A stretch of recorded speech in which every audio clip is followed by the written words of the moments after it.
Hello everyone, welcome back to my channel. तो आज की वीडियो का टॉपिक है कि बॉडी फ्लूइड कंपार्टमेंट्स हमारी बॉडी में कौन कौन से होते हैं। तो ये फिजियोलॉजी की वीडियो है। तो हम देखते हैं हम इसमें क्या क्या स्टडी करेंगे। तो सबसे पहली चीज़ है कि बॉडी फ्लूइड कंपार्टमेंट में हमारे पास कितने कंपार्टमेंट्स आ जाते हैं। तो अगर फ़र्ज़ किया कोई आप एक एग्जांपल के तौर पे अगर 100 kg मेल लेते हैं तो उसके अंदर हमारे पास टोटल बॉडी वाटर कितना होगा और उसके अंदर मज़ीद intracellular fluid extra cellular fluid की मिकदार कितनी होगी। तो हम ये आगे चलते हैं और देखते हैं इसमें हमारे पास क्या रेशो है। सबसे पहले हम देख लेते हैं कि बॉडी फ्लूइड्स हमारे पास इंपॉर्टेंट क्यों होते हैं। तो बॉडी फ्लूइड्स हमारे लिए इसलिए इंपॉर्टेंट होते हैं क्योंकि एक तो ये हमारी बॉडी का होम्योस्टेसिस जो है उसको मेंटेन करते हैं, और उसके अलावा जो हमारे पास सेल के जितने भी फंक्शन है, नॉर्मल जो सेल हमारा या फिजियोलॉजिकल स्टेट में होता है, तो उसके लिए भी हमारे पास बॉडी फ्लूइड की ज़रूरत होती है। बाकी जो हमारे पास कितनी परसेंटेज है, तो टोटल बॉडी वाटर के जो होता है हमारे पास टोटल बॉडी मास का 60% जो होता है वो टोटल बॉडी वाटर होता है। तो जिस तरह अगर हमने पहले एग्जांपल लिया कि 100 kg का अगर कोई मेल है तो उसके अंदर जो टोटल बॉडी वाटर है वो 60% है, मतलब 60 kg है। अब इसको फर्दर हम डिवाइड करते हैं इंटरस्टिशियल फ्लूइड और एक्स्ट्रा सेलुलर फ्लूइड, या इंट्रासेलुलर फ्लूइड और एक्स्ट्रा सेलुलर फ्लूइड दोनों में डिवाइड करते हैं। तो हम देखते हैं उसमें हमारे पास रेशो क्या आती है। अब कुछ इंपॉर्टेंट फैक्ट्स जो है हमारे पास वो हम देख लेते हैं बॉडी फ्लूइड कंपार्टमेंट के रिलेटेड। तो जो टोटल बॉडी वाटर है हमारे पास, जिसको हम कह रहे हैं ये 60% है टोटल बॉडी वेट का। तो जो हमारे पास टोटल बॉडी वाटर है वो हाईएस्ट किस में होता है, न्यू बॉर्न में। जो हमारे पास न्यू बॉर्न है उसके अंदर सबसे ज़्यादा होता है, और एडल्ट मेल के अंदर। इसके अलावा अगर हम बात करें कि सबसे कम किस में होता है, तो हमारे पास एडल्ट फीमेल्स, और कोई ऐसा पेशेंट है जो कि ओबीज है तो उसके अंदर हमारे पास टोटल बॉडी वाटर है वो कम होगा। आप कह सकते हैं कि टोटल बॉडी वाटर जो है वो इन्वर्सली प्रोपोर्शनल है फैट के। तो जितना ज़्यादा हमारे पास फैट होगा उतना कम हमारे पास क्या होगा, टोटल बॉडी वाटर होगा, और जितना टोटल बॉडी वाटर ज़्यादा है उतना फैट हमारे पास क्या होगा, कम होगा। तो ये कुछ सिनेरियोज़ हैं जो कि आपके एग्ज़ाम में आ सकते हैं। अब टोटल बॉडी वाटर जो था हमारा उसको हमने दो में डिवाइड किया है, एक है इंट्रासेलुलर और दूसरा है हमारे पास एक्स्ट्रा सेलुलर। अब इंट्रासेलुलर फ्लूइड जो है हमारे पास कितना होता है, तो ये हमारे पास 2/3 ऑफ टोटल बॉडी वाटर। और अगर हम एक्स्ट्रा सेलुलर फ्लूइड की बात करें तो ये हमारे पास 1/3 ऑफ टोटल बॉडी वाटर है। तो अगर फ़र्ज़ किया हमारे पास कोई मेल है जिसका वेट 60 kg है, तो उसके अंदर जो हमारे पास 40 kg होगा वो क्या होगा, इंट्रा सेलुलर फ्लूइड होगा, और जो हमारे पास 20 kg है वो क्या होगा, एक्स्ट्रा सेलुलर फ्लूइड होगा। अब हम इंट्रासेलुलर फ्लूइड को सबसे पहले देख लेते हैं। तो इंट्रासेलुलर फ्लूइड जो हमारे पास, जैसे अभी मैंने बात किया कि ये 2/3 है हमारे पास टोटल बॉडी वेट का। इसके अलावा हमारे पास मेजर कैटाइंस कौन कौन से हैं, और मेजर हमारे पास एनाइन इसमें कौन कौन से हैं। तो कैटाइन की बात करें तो हमारे पास जो मेजर हैं वो है पोटाशियम और मैग्नीशियम। इसके अलावा अगर एनाइन की बात करेंगे तो हमारे पास आ जाता है protein, organic phosphate, ADP, adenosine diphosphate और एडिनोसिन मोनोफॉस्फेट। ये चारों चीज़ें हमारे पास क्या है, मेजर एनाइन है जो कि हमारे पास प्रेजेंट होते हैं इंट्रासेलुलर फ्लूइड के अंदर। अब हम एक्स्ट्रा सेलुलर फ्लूइड की बात कर लेते हैं। तो एक्स्ट्रा सेलुलर फ्लूइड जो हमारे पास 1/3 है ऑफ टोटल बॉडी वाटर। अब एक्स्ट्रा सेलुलर फ्लूइड को हम फर्दर दो में डिवाइड करते हैं, एक है इंटरस्टिशियल फ्लूइड और दूसरा हमारे पास आ जाता है प्लाज्मा। अब इन दोनों में आपस में डिफरेंस क्या है, तो इंटरस्टिशियल फ्लूइड जो है हमारे पास वो होता है 3/3 ऑफ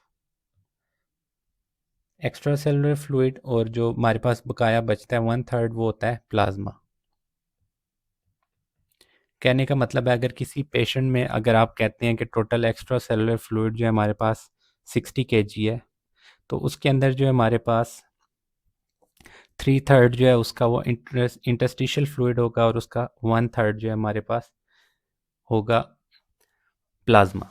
अब इन दोनों का आप डिफ्रेंशिएट किस तरह करते हैं, तो हमारे पास जो डिफरेंस है इंटरस्टिशियल फ्लूइड का, इंटरस्टिशियल फ्लूइड में हमारे पास क्या है कि उसकी कंपोजिशन सेम है प्लाज्मा के साथ। अगर आप दोनों की कंपोजिशन देखेंगे तो वो हमारे पास क्या है, सेम है। लेकिन इंटरस्टिशियल फ्लूइड में हमारे पास क्या होता है कि प्रोटीन कंटेंट जो होता है वो कम होता है बनिस्बत के हमारे पास प्लाज्मा के। तो इसमें प्रोटीन हमारे पास कम होगा, जिसकी वजह से हम इसको बोल सकते हैं कि एक अल्ट्रा फिल्ट्रेट है प्लाज्मा का। तो अल्ट्रा फिल्ट्रेट प्लाज्मा का कौन सा है हमारे पास, तो वह इंटरस्टिशियल फ्लूइड। इसके अलावा अगर हम प्लाज्मा की बात करें तो ये हमारे पास है 1/4 ऑफ एक्स्ट्रा सेलुलर फ्लूइड, या अगर आपने दूसरे हिसाब में इसको याद करना है तो ये हमारे पास होता है 1/5 ऑफ टोटल बॉडी वेट। अब इन दोनों में से किसी भी तरीके का वो आपसे एमसीक्यूज पूछ सकते हैं। फिर मेजर जो प्लाज्मा के अंदर हमारे पास प्रोटीन आ जाती हैं वो कौन कौन सी हैं, तो एक आती है हमारे पास एल्ब्यूमिन और दूसरी हमारे पास आती है ग्लोब्यूलिन। अब नॉर्मल जो हमारे पास होम्योस्टेसिस है बॉडी का, उसको मेंटेन करने के लिए फ्लूइड्स की मूवमेंट और उनका आपस में एक्सचेंज होना बहुत ज़रूरी है। अगर वो नहीं होगा तो हमारे पास बॉडी का नॉर्मल होम्योस्टेसिस जो है वो मेंटेन नहीं होगा। अब हमारे पास ये सारा कुछ किस तरह हो सकता है, तो इसके लिए मुख्तलिफ हमारे पास प्रोसेस होते हैं जिसमें ये आगे पीछे एक दूसरे के साथ एक्सचेंज हो सकते हैं, जिसमें हमारे पास आ जाता है सबसे पहले ऑस्मोसिस, फिर डिफ्यूजन के थ्रू और फिल्ट्रेशन के थ्रू। अब ऑस्मोसिस का काम क्या है हमारे पास, इसमें हमारे पास यूजली क्या होता है, वाटर मॉलिक्यूल्स की जो मूवमेंट होती है वो अक्रॉस सेल मेम्ब्रेन होती है। और डिफ्यूजन हमारे पास क्या करता है, हमारे पास जो सोलूट की मूवमेंट है from area of high concentration to area of low concentration. For example अगर कोई एरिया है जिसमें हमारे पास 60 मॉलिक्यूल हैं और दूसरा एरिया हमारे पास 30 मॉलिक्यूल हैं, तो 60 वाले में हमारे पास कंसंट्रेशन ज़्यादा है। तो अगर 60 से हमारे पास कंसंट्रेशन 30 की तरफ आएगी, मतलब हाई टू लो आएगी, तो उस कंडीशन को हम बोलते हैं डिफ्यूजन। ठीक है। इसके अलावा कैपिलरी एक्सचेंज भी हमारे पास सिग्निफिकेंट जो है अमाउंट ऑफ रोल प्ले करता है प्लाज्मा और इंटरस्टिशियल फ्लूइड को आपस में एक्सचेंज करने में। अब कौन से ऐसे फैक्टर्स हैं जो कि इस फ्लूइड के बैलेंस को हमारे पास क्या करते हैं, चेंज कर सकते हैं। तो सबसे पहली जो फोर्स है वो है हमारे पास प्रेशर। तो प्रेशर में हमारे पास कौन कौन से फैक्टर्स हैं, एक होती है हमारे पास हाइड्रोस्टैटिक और दूसरी है हमारे पास ऑस्मोटिक प्रेशर। अब हाइड्रोस्टैटिक प्रेशर जो होता है वो हमारे पास यूजली जो है वो वाटर मॉलिक्यूल्स की वजह से होता है। ठीक है। तो ये फोर्सेस यूजली क्या करती हैं, आपस में एक दूसरे को मेंटेन करके रखती हैं। अगर एक ज़्यादा होती है तो दूसरी कम हो जाती है, अगर दूसरी ज़्यादा होती है तो पहली वाली जो है वो कम हो जाती है। तो इस तरह हमारे पास क्या होता है, इक्विलिब्रियम जो है वो मेंटेन रहता है। अब दूसरी चीज़ जो हमारे पास अफेक्ट करती है वो है हार्मोन्स। अब हार्मोन्स में हमारे पास कौन कौन से हार्मोन्स आ जाते हैं, तो वो दो हैं। एक है एंटी डायूरेटिक हार्मोन और दूसरा हमारे पास एल्डोस्टेरोन है। तो एल्डोस्टेरोन और एडीएच का हमारे पास काम क्या होता है, तो प्रीवियस वीडियो में जिसमें हमने रीनिन एंजियोटेंसिन एल्डोस्टेरोन सिस्टम पढ़ा था उसके अंदर मैंने काफ़ी डिटेल में बात समझाई थी। तो अगर आप वो वीडियो देखना चाहते हैं तो आप देख सकते हैं, इस चैनल पे मौजूद है। इसके अलावा अगर हम पैथोलॉजी के रिलेटेड बात करें कि कौन ये अगर फैक्टर्स फ़र्ज़ किया किसी पेशेंट में आ जाते हैं या किसी डिज़ीज़ की कंडीशन में आ जाते हैं पेशेंट में, तो तब क्या होगा। अब हमारे पास एक सिंपल सी चीज़ है डिहाइड्रेशन। आगे गर्मियाँ आ रही हैं तो उसमें ज़्यादातर पेशेंट आपके पास डिहाइड्रेटेड आएंगे और एडिमा के साथ जो होंगे कंजेस्टिव कार्डियक फेलियर, या हमारे पास किडनी सीकेडी का पेशेंट होगा, या हमारे पास लीवर फेलियर के साथ कोई भी पेशेंट आता है तो उसमें आपको देखने में मिलेगा एडिमा। तो उसमें क्या होता है कि यूजली हमारे जो सेल के अंदर का फ्लूइड होता है वो निकल के बाहर आ जाता है, तो उस चीज़ को हम क्या बोलते हैं, एडिमा। तो उससे हमारे पास क्या होता है, जो नॉर्मली एक बैलेंस बना होता है या इक्विलिब्रियम जो स्टेट हमारे पास बनी होती है वो डिस्टर्ब हो जाती है, क्योंकि फ्लूइड जो हमारे सेल के अंदर था वो तो बाहर निकल आया लेकिन बाहर से फ्लूइड अंदर की तरफ नहीं जा रहा है। अब अगर फ़र्ज़ किया किसी पेशेंट में आपको फ्लूइड बैलेंस इस तरह लगे कि ये ख़राब हो गया, तो उसके लिए आप क्या करते हैं, तो अगर तो कोई कॉन्शियस पेशेंट है तो उसमें आप कर सकते हैं कि आप ऑरली उसको कोई दे सकते हैं। जैसे कि एग्जांपल के तौर पे हमारे पास ओआरएस है, या लिक्विड फॉर्म में हम वाटर दे सकते हैं अगर तो उसको उस चीज़ की कमी है। इसके बरक्स अगर कोई इस तरह का पेशेंट है कि जो जिसके लिए आपको कोई और सोर्स यूज़ करना है, तो फिर आप आईवी एडमिनिस्ट्रेशन यूज़ करते हैं। आईवी फॉर्म में हमारे पास मुख्तलिफ ऑप्शंस अवेलेबल हैं, जैसे कि नॉर्मसलाइन है, ग्लूकोज 5% है, रिंगर लैक्टेट है।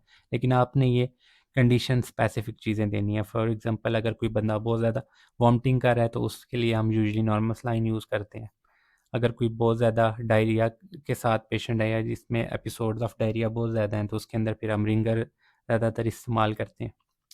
इसके अलावा अगर कोई ग्लूकोज लेवल किसी पेशेंट में बहुत कम हो जाता है तो उसमें हम कोशिश करते हैं कि ग्लूकोज जो है वो बाहर से दें। यूजली हमारे पास ग्लूकोज 5% जो अवेलेबल है मार्केट में।